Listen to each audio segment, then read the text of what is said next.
Coucou tout le monde, j'espère que ça va aujourd'hui. Je te retrouve pour parler de la nouvelle lune en Gémeaux qui aura lieu le 27 mai 2025. Bienvenue sur une nouvelle vidéo.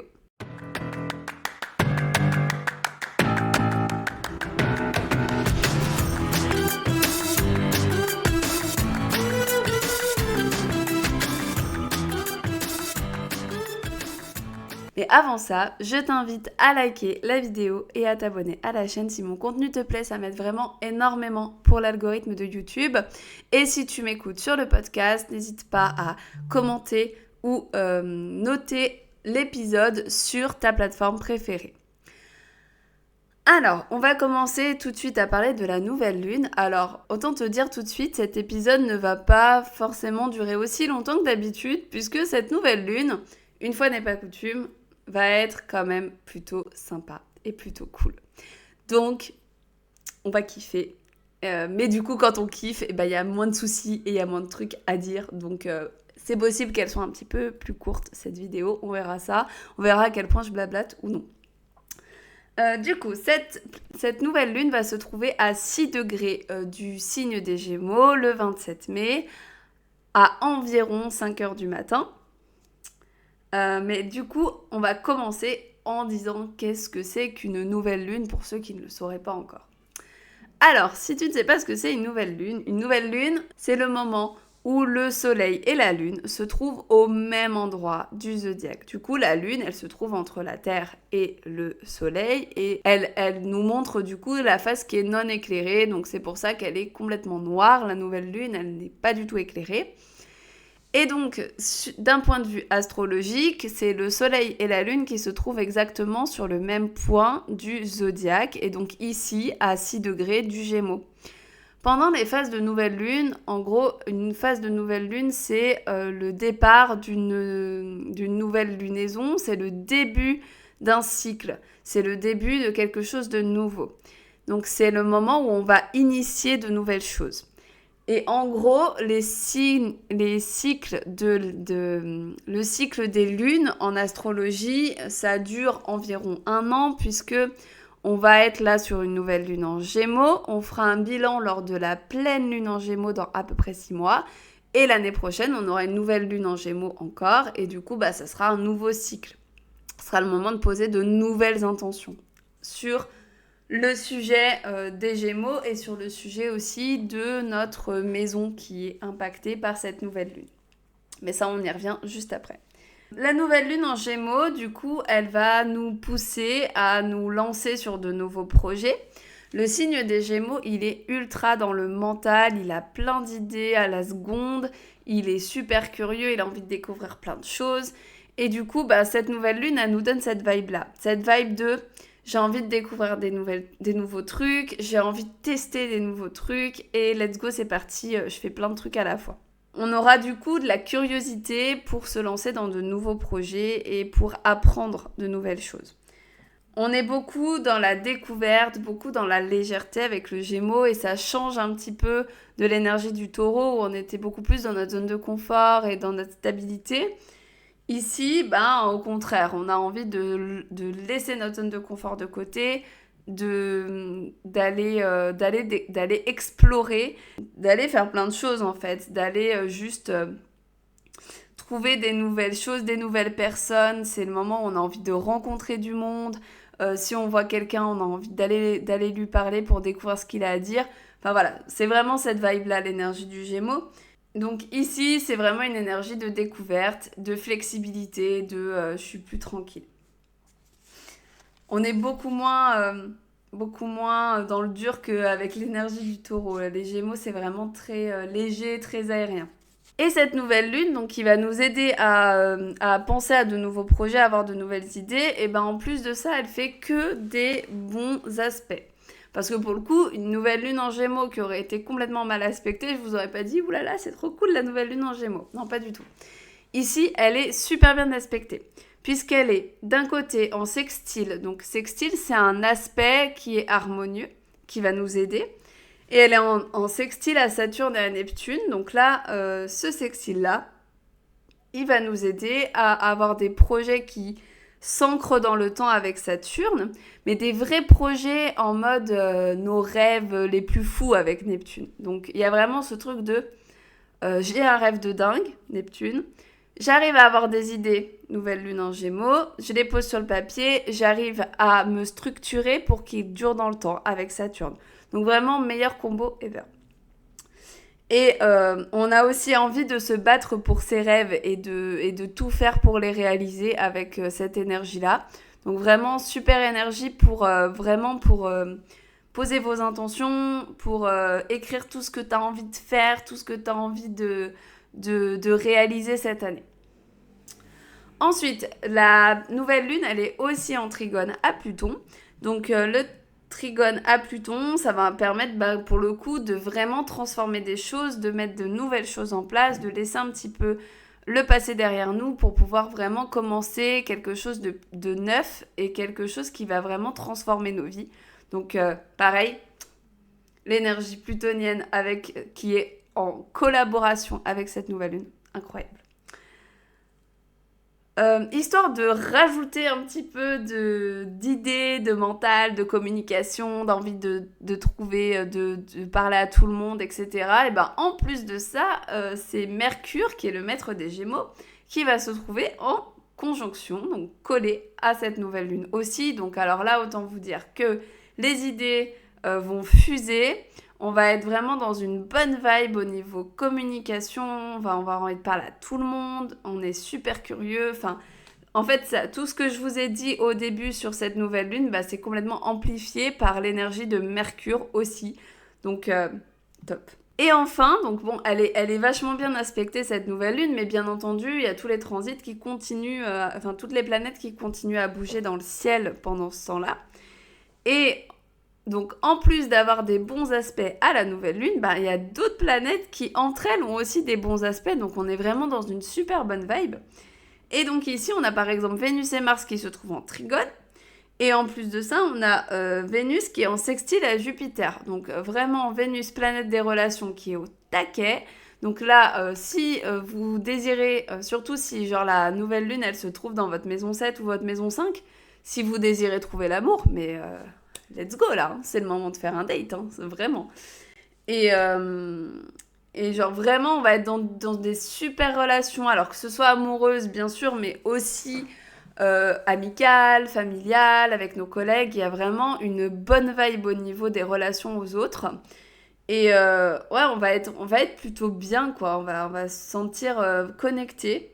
Et on va être beaucoup plus ouvert à échanger avec les autres et à connecter. Donc vraiment, ça va être une super bonne vibe cette nouvelle lune.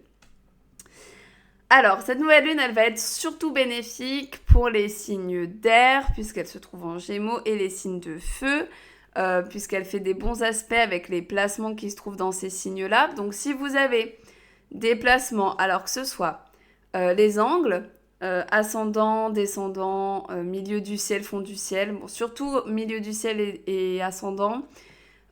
Et si vous avez des planètes personnelles, donc Vénus, Mercure, Lune, Soleil, Mars, si ces planètes-là se trouvent au début des signes d'air et des signes de feu, vous allez être encore plus boosté et encore plus dans de bonnes vibes grâce à cette nouvelle lune. Donc vraiment, c'est vraiment le moment de prendre votre carnet et de marquer toutes vos intentions, tous vos projets. Et là, il y a vraiment de grandes chances que ça se matérialise si vous y croyez vraiment et que vous prenez le temps de tout noter, de tout organiser. Elle va être un poil plus compliquée et franchement, je dis que c'est compliqué parce que ça va faire un aspect de carré, mais franchement... tellement moins compliqué que pour les pleines lunes et les nouvelles lunes précédentes. Que bon, bref. Du coup, ça va être quand même un peu compliqué pour les poissons et pour les vierges. Donc si tu as des placements au début de la vierge et du poisson, je me rends compte depuis tout à l'heure que je suis en train de... Un coup vous voyez, un coup vous tutoyez, je sais plus ce que je fais. Donc désolée pour le côté un peu schizo. Je sais pas, je sais plus. Donc on va dire qu'on se tutoie parce qu'on est quand même posés ensemble pour parler d'événements astro et c'est quand même assez cool. Et c'est vraiment le genre de conversation que je pourrais avoir avec mes copines. Donc On va dire qu'on se tutoie. Je trouve que c'est plus sympa pour tout le monde. Et puis, je vais essayer de rester là-dessus. Mais du coup, si je continue à vous voyer, bon, bah, tant pis. Hein, c'est moi qui arrive pas à me mettre d'accord avec moi-même.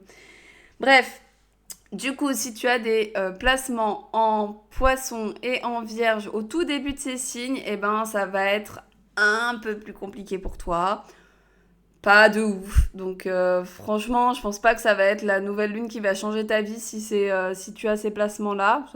Remarque, peut-être que oui, hein, mais bon, je pense pas non plus. Donc, tu peux avoir un peu plus de mal à te projeter, peut-être un peu plus de mal à voir où tu veux aller. Mais bon, c'est rien d'insurmontable. Je pense pas qu'il se passe des dingueries de dingue. Des dingueries de dingue.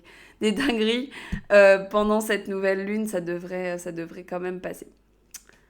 Voilà pour le global de la nouvelle lune. Et comme cette vidéo est pour le coup vraiment très courte, parce que bah, je te l'ai dit en début de vidéo, cette nouvelle lune est vraiment tranquille. Donc du coup, c'est vraiment, il n'y a pas grand chose à dire en fait. C'est quand même beaucoup plus il y a vraiment beaucoup plus de choses à raconter quand il y a des aspects compliqués.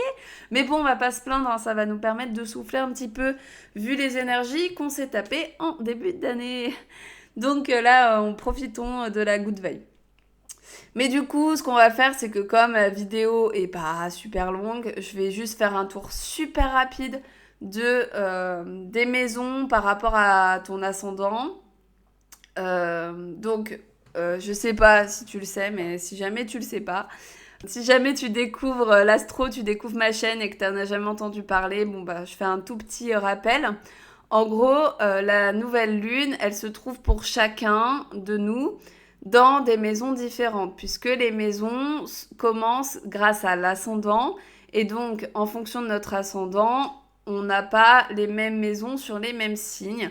Et du coup, la maison du Gémeaux n'est pas la même pour tout le monde. Du coup, quand j'ai un transit, que ce soit les pleines lunes, les nouvelles lunes, mais les plus gros transits comme Saturne en bélier, d'accord. D'ailleurs, si t'as pas vu la vidéo que j'ai fait en début de semaine, elle est là.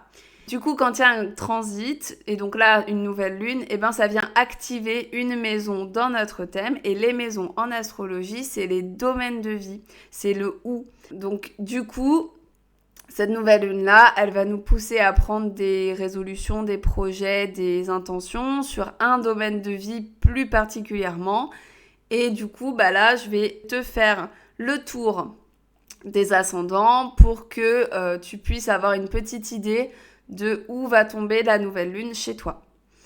Alors, pour les ascendants béliers, la nouvelle lune va tomber dans la maison 3. Donc, la maison 3, c'est tout ce qui est communication, apprentissage. Si on a envie de commencer une formation, par exemple, c'est le bon moment. Ça va être toutes les relations avec l'entourage et avec la fratrie. À toi de voir un petit peu ce que ça t'évoque et à faire tes intentions en fonction. Pour les ascendants taureaux, c'est la maison 2 qui va être activée. Donc la maison 2, c'est plutôt tout ce qui a un rapport avec l'argent, les biens matériels, les possessions, mais aussi avec notre sécurité, la sécurité matérielle, mais aussi la sécurité émotionnelle et les valeurs que l'on s'accorde. Ensuite, pour les ascendants gémeaux, c'est la maison 1 du coup qui est activée. Donc là, c'est grand changement plutôt au niveau de la personnalité, de comment on se montre au monde, comment on communique avec les autres. Pour les ascendants cancer, c'est la maison 12 qui est activée. Donc là, changement au niveau de la psyché, de l'inconscient, aussi de notre rapport à la guérison et à l'isolement, peut-être une envie d'être un peu plus tout seul pendant cette période. Pour les ascendants Lion, c'est la maison 11 qui va être activée. Donc là, c'est plutôt en mode projet. La maison 11, c'est nos projets. C'est aussi nos rapports au groupe, à l'amitié. Donc là, c'est vraiment sur ces sujets-là que l'intention va être posée, mais aussi sur nos projets dans le sens but ultime de vie en mode humanitaire, les causes auxquelles on croit. Donc, il y a vraiment ce côté-là qui va être activé. Donc, c'est le moment de faire les intentions dessus. Pour les ascendants vierges, c'est la maison 10 qui va être activée. Donc, c'est la carrière, la vie professionnelle qui va être le plus impactée. Donc là, c'est le moment de faire les intentions sur la carrière, sur où est-ce que je me vois dans un an, qu'est-ce que j'ai envie de faire cette année au niveau de mon travail. ou au niveau de ce que j'apporte au monde. Ensuite, les ascendants balance, c'est la maison 9 qui va être activée. Là, c'est le moment de poser des intentions pour des voyages. C'est le moment de planifier si on veut faire des gros voyages. Ça peut être aussi des intentions au niveau plus global de la quête de sens, mais aussi de la formation. Par exemple, si tu as envie de reprendre tes études, bah là, ça peut être le bon moment d'écrire tes intentions là-dessus et de voir comment faire. Ensuite, les ascendants scorpions, c'est la maison 8 qui est activée. Donc la maison 8, c'est plutôt tout ce qui est psychologique, tout ce qui est argent, mais qui nous appartient pas, donc plutôt l'investissement, les prêts, et aussi la sexualité. Donc ça peut être un petit peu tout ça, tout ce qui est caché, tout ce qui est guérison psychologique. Donc c'est le moment de poser tes intentions là-dessus. Pour les ascendants sagittaires, c'est la maison 7 qui est activée. Donc là, c'est la relation à l'autre, à la relation aux autres. Et aussi le couple stable, mari-femme, mais aussi les partenaires. Par exemple, si tu as créé ton entreprise avec un associé, bah là, ça va être la relation avec cette personne. Donc, là, c'est vraiment très relationnel, la maison 7 pour les Sagittaires. Pour les Capricornes, c'est la maison 6. Donc, c'est une revue du quotidien, du travail, de l'hygiène de vie et de la santé. Donc là, c'est le moment de poser les intentions pour ça. Qu'est-ce que tu as envie de changer dans ton quotidien ? Pour les ascendants Verseau, c'est la maison 5 qui va être activée. Donc là, ici, le rapport plutôt aux enfants, si tu en as. Ça peut être aussi tes relations amoureuses. Qu'est-ce que tu veux dans tes relations amoureuses ? C'est le moment de dresser le portrait de la personne avec qui tu as envie d'être, tu vois, la personne idéale. Si jamais tu es célibataire, c'est le bon moment de faire ça, de se poser, de dire bon, qu'est-ce que je veux en relation ? Et ça peut être aussi essayer de trouver, parce que la maison 5 c'est aussi la joie, les loisirs, essayer de trouver peut-être de nouvelles activités qui nous aideraient à être en joie cette année. Et enfin, je termine avec les ascendants poissons. Ici, c'est la maison 4 qui va être activée. Donc la maison 4, c'est la famille et le foyer. Donc là, c'est le moment de poser ses intentions à ce niveau-là. Donc qu'est-ce que je veux faire dans ma maison ? Qu'est-ce que je veux faire dans mon foyer ? Et qu'est-ce que je veux changer dans mes relations avec les membres de ma famille. Voilà pour ce petit tour. C'est vraiment le moment de poser tes intentions pour savoir qu'est-ce que tu as envie de changer, qu'est-ce que tu as envie d'apporter de nouveau dans ce domaine de vie, tout en gardant en tête l'énergie du Gémeaux, le côté très curieux, très adaptable. Donc vraiment ne pas se stresser sur ces projets-là. Faire ça en mode ah bah tiens, je fais la liste de tout ce que j'aimerais. Et puis bon, bah si ça arrive pas, c'est pas grave. Faut pas trop se mettre martel en tête. Mais voilà. Donc restez quand même dans une énergie assez cool du Gémeaux. Dans tous les cas, cette nouvelle lune, elle va être quand même beaucoup plus facile. Donc trop bien.